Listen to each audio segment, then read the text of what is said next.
Hey, Brian Michael here. On my last video, I gave a rough rundown on my experience thus far on the paranormal. On this segment, I want to go more into detail about some of these. I've written 3 journals, and they're all full of, well, they're full of a lot of things, prayers, but there's a lot of these happenings, these demonic experiences I've had.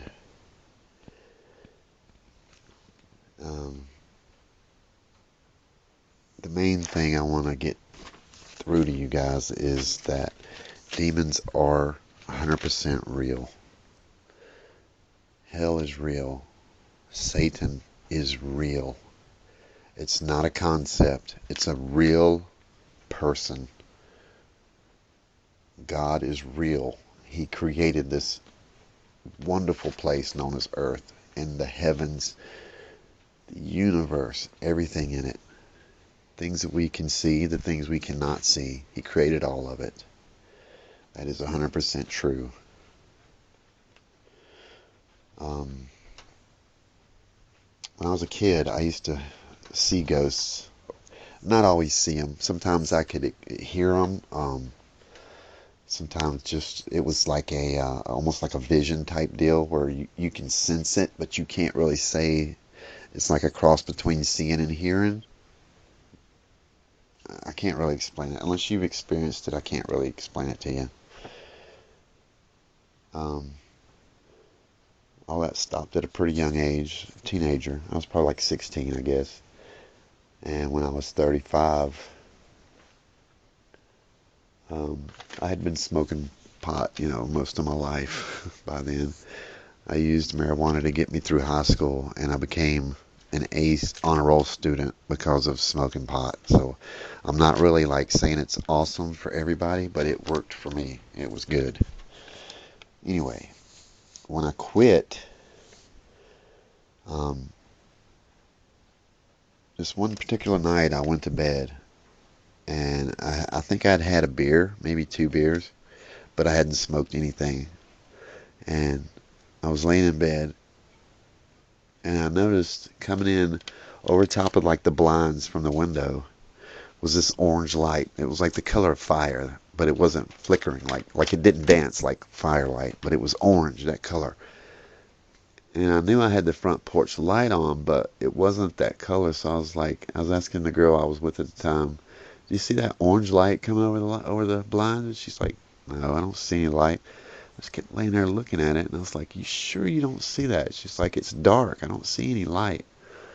So I just kept watching it, and I was looking at in the middle of it. There was like about a basketball-sized shadow right in the middle of this orange light. And it started changing shape. It would get longer, and it would get to a certain point, it would stop, and by then it had turned into, it looked like a man riding a horse. He was wearing like a black tattered shroud. There's really no color to it. It was all just black or light. So it was a man riding a dark horse, dark shroud. It was all tattered, and he was riding it like he was riding it full blast into battle, and it looked like he was going into war against me. And it would disappear, and then it would start off again like the size of the basketball, and it would grow slowly and turn into this man riding a horse. And I saw that like 10 minutes. I laid there looking at it or whatever, and I just thought it was the oddest thing. And the whole time I was describing it to the girl I was with, she never saw any of it. So that was on like a Wednesday night, I think. Saturday, I got the call that my mother was in the hospital and that I needed to come home. That was really bad, and they didn't want to tell me why. When I got there, they told me, I spoke to the surgeon or whatever. She had an emergency surgery. She had cancer. It was really, really, really bad. And her surgeon like cussed me out for letting it get that bad. And I lived in Florida. My mother lived in Virginia, so I didn't really when I had visited her at Christmas, which was just a few weeks before that, I knew something was wrong, but I just didn't think it was that bad. I really didn't. So needless to say, I felt horrible. Um, so I dealt with that. And my grandmother, I had to take care of her. I stayed in Virginia for about a year and a half. This was in my hometown where I grew up. Uh, and after she passed, after my mother passed away, and then later on my granny passed away. After my granny passed away, a friend of mine brought me this puppy because I was alone and she didn't want me to be lonely and all this stuff. And so I had this dog. This dog was crazy. She was like a Doberman Pinscher. And she was eating my bed. She was eating like the posts of the bed. She was eating books, everything. This dog was horrendously bad. She would bark like up toward at the ceiling, like not straight up, but like at an angle. She was looking up, and it looked like if somebody had been there, they would have been ceiling height. And this dog was steady looking at something and barking, and she kept doing it. So I thought she was insane. I got rid of this dog. Um, After that, I came back to Florida. I just had a string of bad luck. Just bad things kept happening. Just like my car got stolen. The transmission went out on the car. I got a loan for a vehicle. I bought this vehicle off Craigslist, and I was driving it home, and it blew up. Couldn't use the lemon law thing because it had too many miles on it. Just thing after thing after thing after thing, it kept happening. So, um, I moved away from Jacksonville, Florida, which is where I had lived for about a decade, you know. Um, and where I'm at now, I met the girl I was with for 7 years, and we just broke up recently. Like it was like literally right at Christmas time, and she left me. Um, Her great grandmother was into the occult. She was a Satanist, witch, whatever she was. She was an evil lady. She had put this curse on Tamar and summoned an incubus demon into her life, and this thing had followed her around all her life. She thought that every house that she moved into just happened to be haunted or something. She didn't realize all this. We put this together after years of dealing with it. But it's a high-level demon, and we got its name finally. And this demon was actually defeated by Saint Bartholomew, one of the disciples of Christ. He's high level. I have seen him face to face. I caught him possessing Tamar, and I thought I stopped it, but I didn't. Um, he was messing with our child. Um, Him and his helpers, his buddies, whatever, came after me and attacked me head on. Like I was in my bedroom and being encircled by these things, and I don't know how many there were. I couldn't see any of them, but I could hear them, and some of them were laughing, some of them were screams, some of them were talking, and I didn't understand any of the words they said. I don't know if it was English. I doubt it, but it was just like they were circling me, like, you know, one would be close to my head and then another one would be across the room. It was like I was in a whirlwind, but there was no wind, and I don't know. I've just had a lot of really crazy things happen. Um, but I don't want to get too far ahead of myself, so I'm going to start closer to the beginning. Um, okay, before the possession happened, we were in our room one night, and we was just talking. It was like close to midnight or whatever, and we had our windows always shut because we had, heating and air conditioning. We had our windows shut, curtains closed, and we heard all of a sudden this loud gust of wind. It was like blowing in through the window, but there was no wind. You could hear it, but you couldn't see anything moving. Their curtains were not moving, nothing. And it sounded like wind was blowing, and then somebody was rubbing their hands over like this material. It just sounded like, and like that happened, and then you heard these things crawl up the wall, and it sounded to me like they were about the size of like two raccoons, both crawling up the wall, through the ceiling and into the attic. And by the time it stopped, the middle child, Ava, woke up a couple of rooms down and was crying. Like it happened, it's so simultaneous that there was no coincidence. There's something I don't know if she was dreaming that at the same time it happened or what, but she was like 3 years old. She couldn't really explain it to us. So a few nights later, I think that was on a Wednesday or something like that. It was during the week. But anyway, come Saturday night, we're in our bedroom and we're getting ready to move in the next week or so. So we were packing up stuff, packing boxes, whatever. And then Ava calls Tamara into the living room. She goes running in there and she's like, "Mommy, there's something in the TV." And she goes, the TV's off. So she goes up and Tamara screams, and I take off running in there. And she said that she saw a man standing in the corner of the living room. From the reflection of the TV, she saw him. By the time I got there was nothing there. So, that was Saturday. Monday morning, Sunday night, I wake up at like 4 o'clock in the morning, and I hear this voice whispering.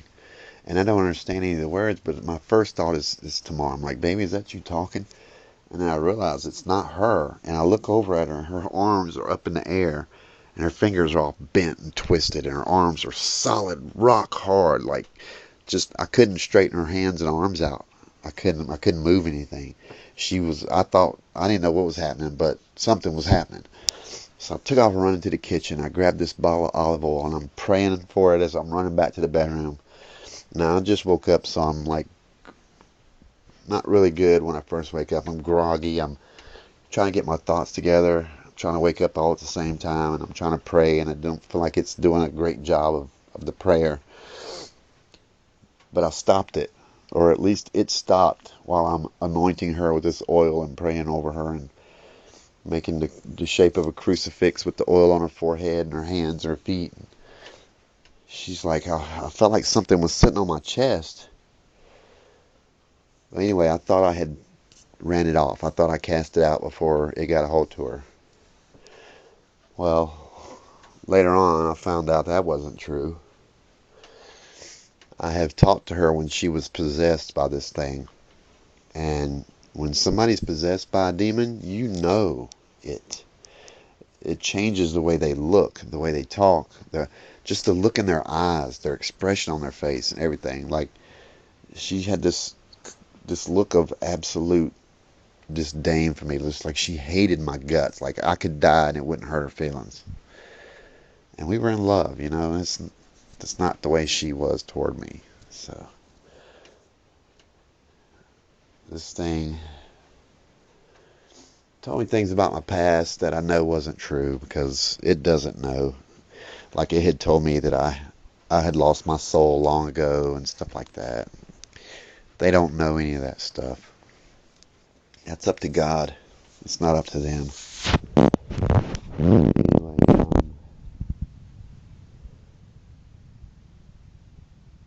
well, we got this exorcist involved, and I don't really want to reveal his name because he's on Facebook, and I don't want people like stalking him or nothing. So anyway, he was helping us. Things were going good. He was like one time I was with her, and I got her on the phone talking to him, and he brought the spirit forward, like to the front of her, to where it was in control of her. And it was so strange. When she was possessed, she acted so loving to our middle child, Ava. I don't know what the deal is with Ava, but there was something about her that this thing treated her really special. And it just, the look of love in her face when she was talking, it was more so than normal. And I don't mean it to sound like she was a bad mom. She's a wonderful mom. But this thing acted more loving toward Ava than anybody normally would with their child. It's just, it was weird. So I think it has plans for Ava. I don't know. But I had one rule with him as far as that exorcist stuff goes. Like he's from somewhere else. I don't know exactly where. I think it's down south, like Oklahoma or somewhere. I don't know. But he was eventually going to plan a visit, but we didn't get that far. And this is why I told him the one rule is anytime you talk to her and you bring this thing forward, I need to be with her. So that way, if something happens, she doesn't murder somebody or run out to the street and run into a vehicle, oncoming traffic, or slit her wrist or anything like that. Well, he broke the rule because me and her didn't live together at this point. That's another bunch of details I don't want to get into, but at this point in time, we were not living together. We had lived together, then we didn't live together. Anyway, she was at her granny's house, and I was about 8 miles from there. And I'm like minding my own business. It's a Saturday evening or whatever. All of a sudden, I start getting these weird texts from Tamar, and it was this thing, and it's like like I have pictures saved on my phone now from where it would text me, like it'll the words would come out like with extra letters, like it might say if it typed the word his, like HIS, it would be HHH at symbol I_I_ISSS __ asterisk, stuff like that. It was weird, but you could put together what it was saying if you just looked at it. And so I knew that something was going on with her. And I talked to Bat, and he's like, I'm talking to her. He's like, I got the demon controlling her. And I flipped out. I got pissed off because he knew the rules. Don't do this when I'm not with her. So I started praying. I prayed for God to send Michael, the archangel, down to defend her, to protect her. And instantly, she was released. She calls me up. She's sitting in the backyard of her grandmother's house in the dirt at night in the dark, and she's dirty and just she don't know why she's there. She's all upset and crying. And I was pissed at him. Well, in the meantime, he's like, what happened was he got arrogant with this demon, and he starts taking it on, like challenging it, talking shit. Excuse my language, but he's just talking junk to this demon. And I got mad at him and told him I wasn't going to use him anymore. But it doesn't matter because he disappeared for a while. Like he disappeared. Like nobody, his people on his Facebook was trying to get in touch with him. Everybody was worried about him. He didn't tell anybody anything. I thought this demon had killed him. For about a year or a year and a half, I didn't hear from him again. I finally got him. Finally found him. He was back, and I started talking to him. And like he called me up, and he was talking about he was on this big case, going against this coven of witches and stuff like that. Well, he accidentally hit the call button on Facebook Messenger, and I caught just a glimpse of him. The dude looked like a wild man. Like he had gained a bunch of weight. His hair was a mess. He hadn't shaved. He looked like he was living in squalor, just filth. And it was strange. It was very strange. And he kept telling me, he's like, well, as soon as I get done with this case, we'll work on tomorrow and stuff like that. He's like, I'm gonna get down there. He's like, I got somebody that's working with me on, like his a mentor or whatever was gonna help him on this case. And it never happened. It just never happened. So I don't know, but something happened to this dude because he was, I mean, he was a little bit older. He was like his late 40s, a little bit redneck looking, but he was clean looking, kind of long hair, and he had this thing about bats. He loved bats. Anyway, I don't know. But yeah, I think he lost his mind. I think this demon got to him. Um, he never did help us, and I haven't heard back from him since. And Tamar lost to the demon. She gave in. She got tired of fighting. We had serious battles that we had won, but in the end, she lost. And it breaks my heart. But she got with this other dude, and I really think it's just because he prayed over her in Spanish. She acts like he fought this demon and won, but that's not how it works. I mean, it's a long story. I'll have to come back around to this story, but I don't think she's free of the demon at all. Because without a real exorcism with like 2 or 3 people working on it, you can't just get rid of a high level demon like that. God knows I tried. I have hurt this thing. The last time we fought against it, she was in here after work one night taking a nap. And, I'm just watching videos on YouTube. I'm trying to learn as much as I can about this stuff. I've been doing this for years now. And I started watching a video about removing demons from your life, like deliverance videos. She wakes up possessed. Now, at this point, we thought that she had been delivered already, like a year before that. And we were wrong, and that shocked me. I didn't know. But immediately I start praying and going against this thing. It takes a swing at me and tries to grab my hand, and I know she would have broke my hand if she'd have got a hold to it, but I don't know if God gave me supernatural speed or strength or whatever, but for some reason I was able to get away from it before it got a hold to me. Her, anyway. And I asked for the Holy Spirit to burn it with fire, like 1,000 times hotter than the fire of hell. And like it starts screaming, like it's in pain. You can tell it's in agony. And so I'm like, burn, burn, burn, burn. I start yelling and stuff, and then we finally get to the end of it. And at the end of this session, she's looking up at the ceiling, and she's like starts talking in a language I don't know, and obviously she don't know.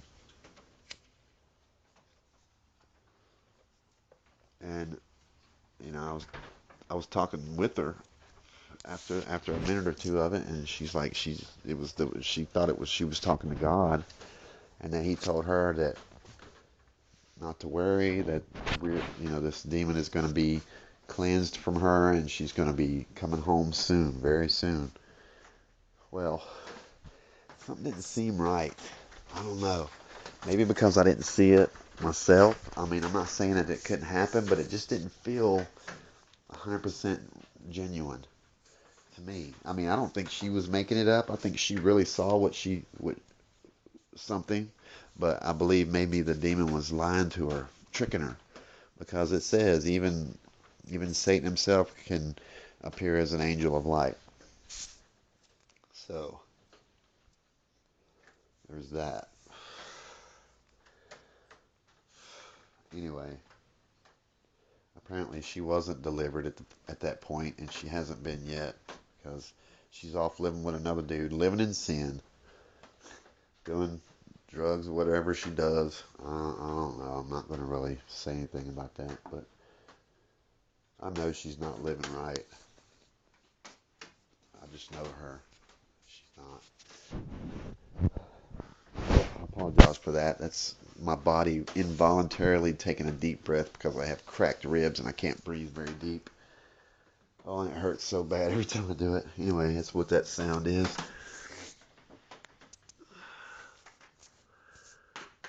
But what I've told you is all 100% true. I haven't lied about anything, and I've got a lot more to tell you. It's just I don't have my thoughts together right now. So I'm going to wrap this up and we'll try again.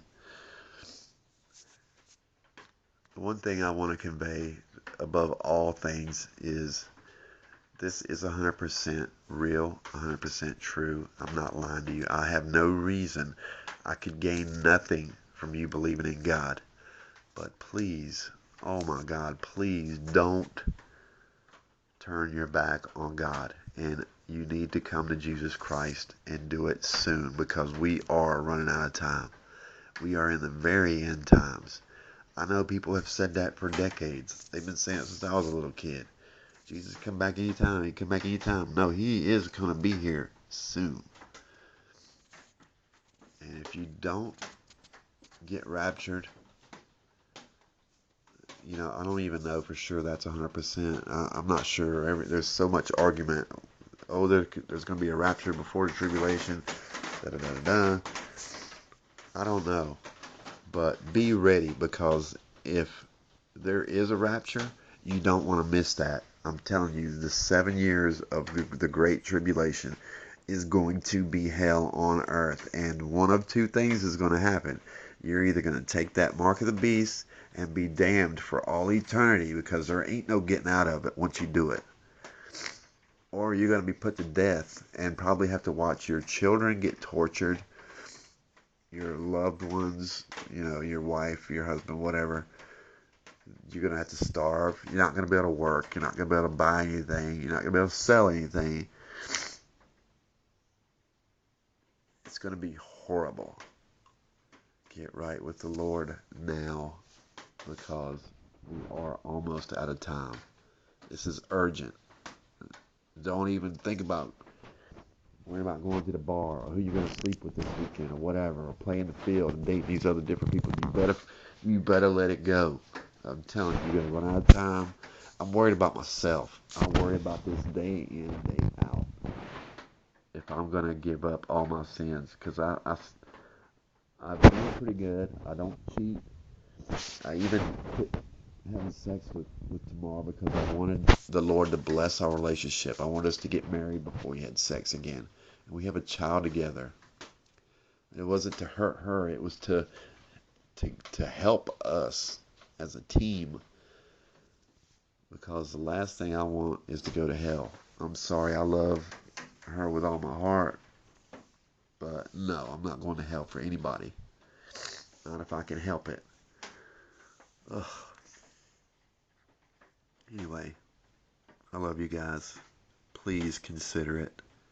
Don't just dismiss this, because I'm telling you, those people that think there is no God, there's no Jesus, and none of that's real, you are wrong. Okay? That's guaranteed. You are incorrect. I love you guys. Take it easy.